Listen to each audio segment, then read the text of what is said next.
Hukuman kebiri kimia untuk pelaku kejahatan seksual terhadap anak kembali mengemuka setelah Presiden Joko Widodo menandatangani peraturan pemerintah nomor 70 tahun 2020 yang memuat tata cara pelaksanaan tindakan kebiri kimia, pendeteksi elektronik, rehabilitasi dan pengumuman identitas pelaku kekerasan seksual terhadap anak.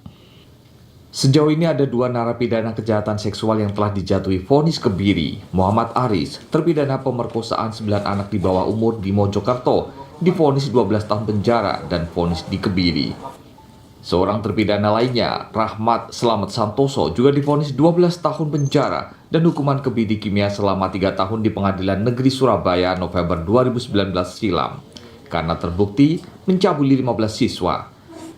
Keduanya sedang menjalani masa hukuman di lapas, namun belum menjalani hukuman kebiri karena kejaksaan belum memiliki petunjuk teknis dan Ikatan Dokter Indonesia menolak menjadi pelaksananya. Kepala Staf Kepresidenan Muldoko menyatakan, peraturan pemerintah nomor 70 tahun 2020 ditandatangani Presiden untuk memberi kepastian hukum dan efek jera kepada pelaku kekerasan seksual terhadap anak. Saya pikir ini kan pemerintah sensitif ya, merespon kegelisahan ya, merespon berbagai juga kejadian di negara-negara lain. Dengan PP itulah memberikan kepastian agar ada sebuah langkah-langkah yang lebih konkret terhadap para pelaku pemerkosa itu. Jadi ini sebenarnya masyarakat Indonesia sangat diuntungkan. PP nomor 70 tahun 2020 memuat tata cara tindakan kebiri kimia pelaku kekerasan seksual terhadap anak. Pasal 2 ayat 1 menyatakan tindakan kebiri kimia tindakan pemasangan alat pendeteksi elektronik dan rehabilitasi dikenakan terhadap pelaku persetubuhan berdasarkan putusan pengadilan yang telah berkekuatan hukum tetap. Sedangkan di pasal 3 disebutkan pelaksanaan tindakan kebiri kimia, tindakan pemasangan alat pendeteksi elektronik, dan rehabilitasi dilakukan oleh petugas yang memiliki kompetensi di bidangnya atas perintah jaksa. Terkait durasi hukuman kebiri, pasal 5 menyatakan tindakan kebiri kimia dikenakan untuk jangka waktu paling lama 2 tahun.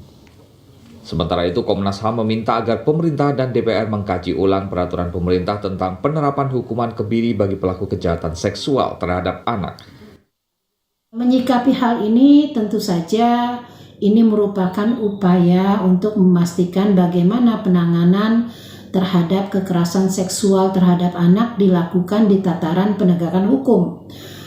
Penegakan hukum ini nanti diharapkan menjadi efek jera bagi pelaku kejahatan seksual terhadap anak dan berharap menjadi upaya untuk mencegah kekerasan seksual terhadap anak meningkat.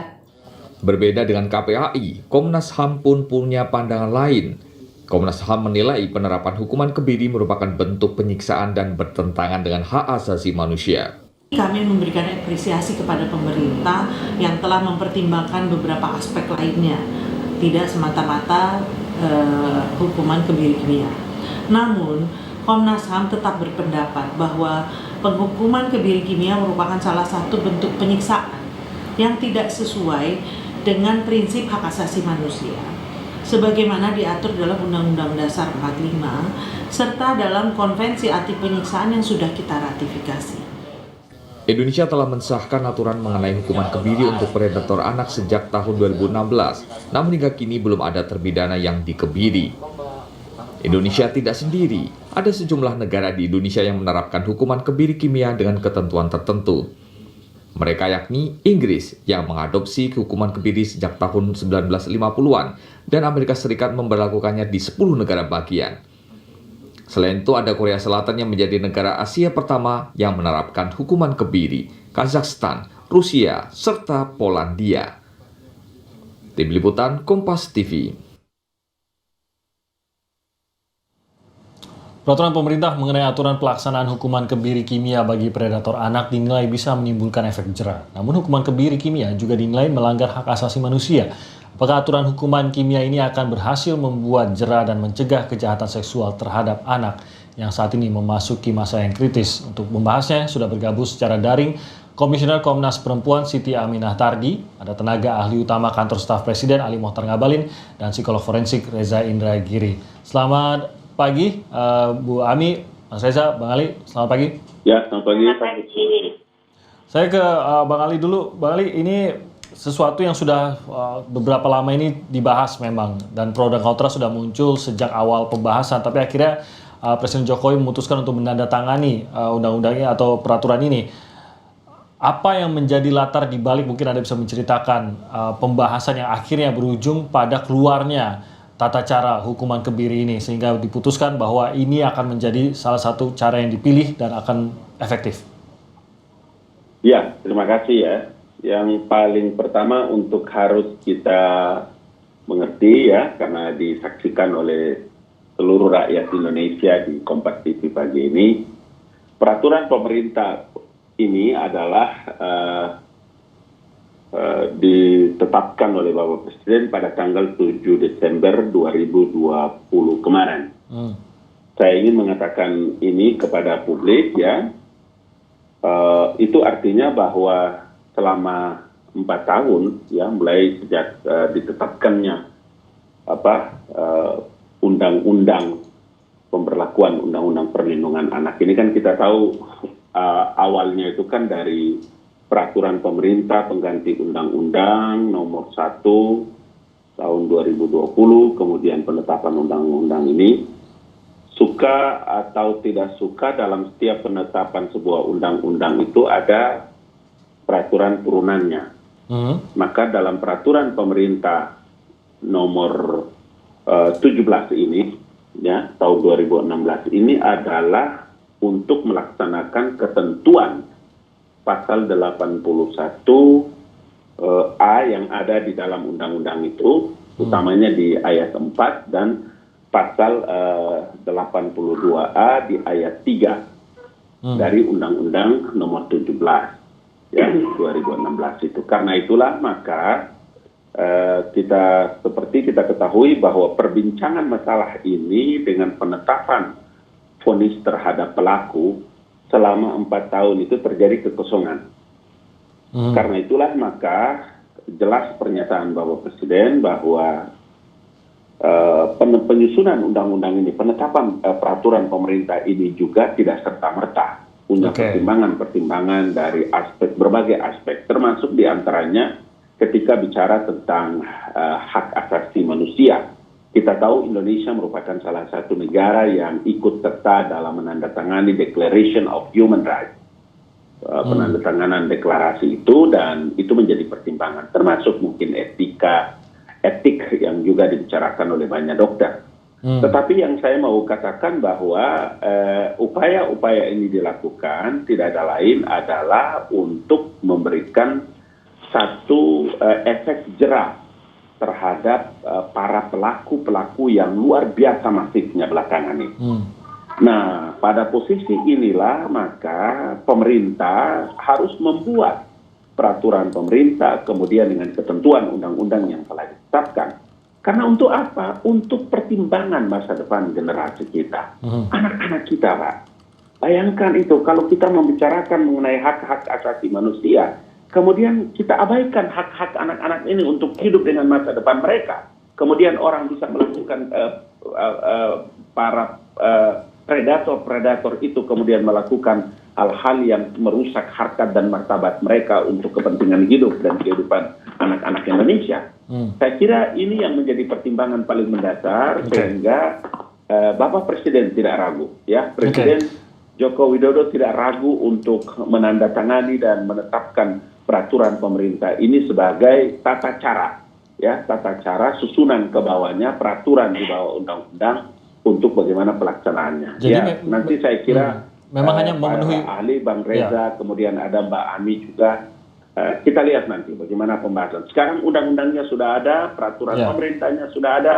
Mari kita laksanakan. Nanti kita lihat di mana yang perlu harus kita perbaiki atau kita sempurnakan. Yang pasti ini harus dijalankan. Kalau dari penjelasan Bang Ali, berarti memang ini hanyalah penyelesaian atau penjelasan, penyelesaian lah kepada undang-undang yang sebelumnya sudah dibentuk pada tahun 2016, sehingga beginilah tata caranya. Dan ini hanyalah menunggu waktu, bukan sesuatu yang untuk diperdebatkan lagi. Ini adalah hanya menunggu tata cara hingga untuk dilaksanakan. Tapi apakah bisa dikatakan peningkatan begitu Bang Ali? Sebenarnya kan hukuman mati juga bisa bagi pelaku pelecehan anak. Iya, karena begini. Ini kan bicara dalam konsep negara kan. Negara mesti hadir dalam melihat masalah-masalah yang terkait dengan generasi atau anak-anak, bagaimana tindakan para predator ini kepada anak-anak di bawah usia 18 tahun. Kemudian mereka harus menanggung beban dengan bermacam-macam beban psikologi dan lain-lain. Saya kira Bang Reza akan sangat mahir dan punya kekuatan yang luar biasa untuk bisa menjelaskan masalah ini. Oke, saya ke Bu Ami dulu. Bu Ami, Anda sendiri dari peraturan yang dikeluarkan ini, apakah Anda melihat masih ada yang bisa dilengkapi lah dari peraturan ini untuk membuatnya benar-benar bisa menimbulkan efek jera? Iya, Mas Timothy. Sejak awal, Komnas Perempuan sejak pembahasan Perpu sudah menyatakan keberatan kami terhadap pidana kebiri ini. Karena kenapa? Ini cara pandang kita yang berbeda dalam melihat kekerasan seksual. Kekerasan seksual itu tidak hanya semata-mata karena libido atau hasrat seksual. Tapi kekerasan seksual itu adalah diskriminasi berbasis gender. Dan khusus untuk anak mengalami 2 lapisan diskriminasi, yaitu diskriminasi karena dia usia anak, dan karena dia gendernya perempuan. Sehingga untuk anak perempuan, dia mengalami 2 lapisan diskriminasi. Nah, akar masalah diskriminasi ini tentunya tidak bisa diselesaikan dengan kebiri. Nah, akar kekerasan diskriminasi harus diselesaikan secara komprehensif. Dan kebiri ini kan hanya bicara di hilir. Kita tidak bicara di hulu. Kemudian seperti tadi yang disampaikan oleh Komnas HAM, kita sudah meratifikasi konvensi anti penyiksaan, penghukuman yang tidak manusiawi dan merendahkan martabat. Dan kebiri ini adalah salah satu bentuk penghukuman yang tidak manusiawi. Kemudian hal yang kedua yang harus dilihat, saya sepakat negara harus hadir dalam penanganan kasus kekerasan seksual. Tapi negara juga harus hadir untuk korban dalam konteks penegakan hukum, kebenaran, dan pemulihan untuk korban. Perlu diketahui sampai saat ini korban-korban kekerasan seksual haknya belum sepenuhnya dipenuhi oleh negara. Contoh kecilnya adalah pembiayaan visum. Itu sebagian besar korban masih mengeluarkan biaya sendiri. Begitu juga untuk konseling, untuk pemulihan korban, untuk restitusi, korban harus memperjuangkan itu sendiri. Negara belum memberikan jaminan hak-hak korban ini terpenuhi. Sementara kita tahu untuk kebiri ini biaya yang dikeluarkan juga cukup besar. Itu kan menjadi tidak imbang. Saya sangat memahami kemarahan masyarakat, kegusaran masyarakat terkait kenaikan kekerasan seksual terhadap anak. Komnas Perempuan sendiri mendapati kenaikan kekerasan seksual terhadap anak perempuan itu meningkat 65%. Tapi kebiri itu bukan jawaban. Yang harus kita lakukan itu adalah kita membongkar akar masalahnya, yaitu diskriminasi terhadap anak dan diskriminasi terhadap perempuan. Itu bisa dilakukan dari level pencegahan, pendidikan, penegakan hukum, dan pemulihan untuk korban. Jadi kita nggak hanya semata-mata melihat orientasinya pada pelaku, tapi juga lihat kepentingan korban untuk pulih. Nanti saya mau ke sana juga.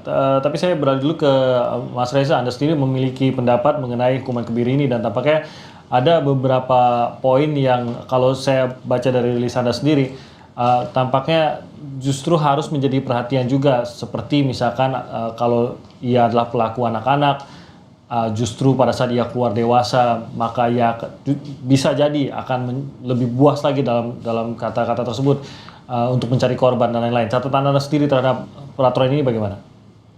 Bang Timothy saja barusan menggunakan kata hukuman untuk sendiri. Dulu sebelum keluarnya Undang-Undang Nomor 17 Tahun 2016, saya menentang kebiri. Kenapa? Karena mengacu pada pendapat atau pernyataan sekian banyak menteri yang mengesankan bahwa kebiri di Indonesia akan dipraktekkan sebagai bentuk filosofi retributif untuk menyakiti pelaku, bahwa si pelaku sudah menganiaya orang, maka giliran pelaku yang sekarang juga dianiaya oleh negara. Saya menentang itu. Tapi setelah keluarnya Undang-Undang Nomor 17 Tahun 2016, saya berisu.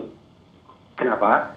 Karena kalau kita baca secara cermat, redaksional terkait dengan kebiri, pembukaan identitas, dan pemasangan alat pelacak, ternyata negara menggunakan pilihan kata yang berbeda untuk 3 bentuk perlakuan tersebut. Hukuman atau pidana tambahan hanya dikenakan pada kata pembukaan identitas. Sementara pada kebiri dan pemasangan alat pelacak, undang-undang tidak menggunakan kata pidana tambahan, tapi menggunakan kata tindakan. Saya tafsirkan, berarti negara per tanggal keluarnya Undang-Undang 17 tahun 2016 tidak menempatkan kebiri sebagai bentuk retributif, tidak menempatkan kebiri sebagai bentuk penghukuman terhadap pelaku, sehingga tidak bisa ditafsirkan sebagai kekejian terhadap si predator seksual. Tambahan lagi, kalau kita baca secara lebih jeli PP 70 tahun 2020, ada satu tahapan yang harus dilaksanakan, yaitu penilaian klinis. Dan uniknya, ternyata tim penilaian klinis bisa mengeluarkan kesimpulan bahwa pelaku ternyata tidak layak untuk menjalani kebiri kimia. Saya menganggap itu sebagai sebuah terobosan luar biasa, karena andaikan hakim sudah memutus bahwa pelaku atau terdakwa dikebiri, tapi ternyata tim penilaian klinis mengatakan tidak layak dikebiri, maka seolah-olah putusan hakim terkait dengan kebiri tersebut dapat katakanlah dianulir. Adanya ketentuan tentang penilaian klinis lagi-lagi memberi kesan yang sangat kuat bahwa ternyata negara tidak menjadikan kebiri sebagai bentuk penanganan yang sifatnya retributif atau menyakiti pelaku, tapi sungguh-sungguh berpihak pada berubahnya tabiat dan perilaku si predator menjadi warga negara yang lebih baik. Kebiri tersebut tidak diterapkan sendiri, tapi juga disertai dengan sekian banyak rehabilitasi, bahkan ditanggung anggarannya oleh negara demi pada petik kebaikan atau perubahan perilaku si predator. Saya optimis bahwa ketika kebiri dijadikan sebagai sebuah bentuk penanganan sedemikian positif, maka tingkat residivismenya akan turun, sehingga mudah-mudahan akan bisa melindungi masyarakat, khususnya anak-anak Indonesia lebih baik lagi. Mas Reza, tadi kita lihat ada beberapa negara yang juga memang menerapkan hukuman ini. Mungkin Anda lebih memiliki data lebih lengkap bagaimana dampak dari penerapan hukuman ataupun tindakan kebiri ini di negara-negara lain, Mas Reza. Apakah Anda memiliki datanya? Sekian banyak negara di Eropa sudah melakukan penelitian. Mereka melakukan perbandingan antara predator yang dikebiri dan predator yang tidak dikebiri. Angkanya fantastis, bahwa pelaku kejahatan seksual terhadap anak yang dikebiri ternyata tingkat residivismenya mencapai hanya 7% saja. Sementara predator seksual yang tidak dikebiri, tingkat residivismenya atau mengulangi perbuatan jahatnya mencapai angka 50-an%. Jadi kalau kita bicara data tentang angka statistik, tidak bisa dibantah bahwa ternyata kebiri kimiawi ketika dikenakan secara tepat sasaran, dikenakan secara komprehensif, dikenakan sebagai bentuk rehabilitasi bagi pelaku, maka kemudaratan bisa diandalkan. Saya akan kembali lagi nanti. Ada beberapa hal yang masih harus kita bahas. Salah satunya mengenai benarkah memang ada pelanggaran HAM di sini dan apa yang bisa dilakukan. Apakah hanya dengan tadi kalau Mas Reza mengatakan dengan menggantinya dari bentuk hukuman menjadi sebuah tindakan, apakah lantas ini juga bisa diterima, terutama oleh tim kedokteran dari ID yang sudah jelas menolak bahwa itu dikatakan bisa melanggar sumpah jabatan atau sumpah profesi mereka kalau menghukum dalam bentuk kebiri kimia tersebut. Kita akan bahas lebih jauh lagi usai jeda berikut ini.